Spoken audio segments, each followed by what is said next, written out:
Já bych rád poprosil představitele Prahy, je to nejvyšší představitel Svobodných v Praze, pana Františka Pecku, jestli by také promluvil. Prosím.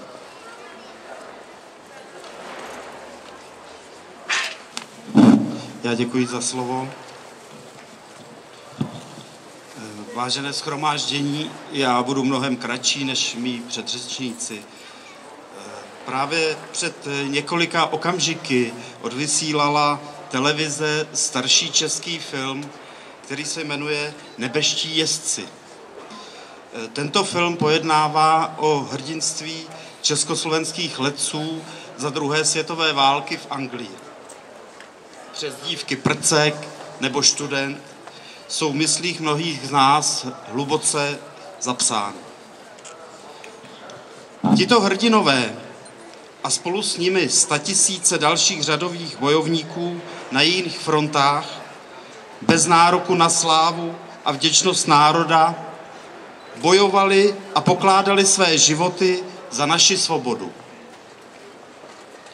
Mnohým z těch, kteří přežili, se nadcházející komunistický režim odměnil perzekucemi, vězením, týráním a často i smrtí. A jak se k odkazu těchto hrdinů chováme dnes my? Lehkomyslným předáváním dalších a dalších rozhodovacích pravomocí a kompetencí na nově vznikající nadnárodní říši zvanou Evropská unie, o tak těžce nabitou a draze zaplacenou svobodu opět přicházíme. Jako bychom stejně, jako to udělali komunisté po válce, plivli o něm válečným hrdinům do tváře. Až mě z toho mrazí v zádech. Také proto jsme tu dnes, abychom si připomněli hrdinské činy těchto bojovníků a slíbili jim, že za svobodu nikdy bojovat nepřestaneme.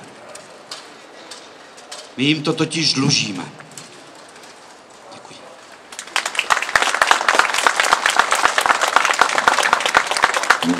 Děkujeme Františku Peckovi.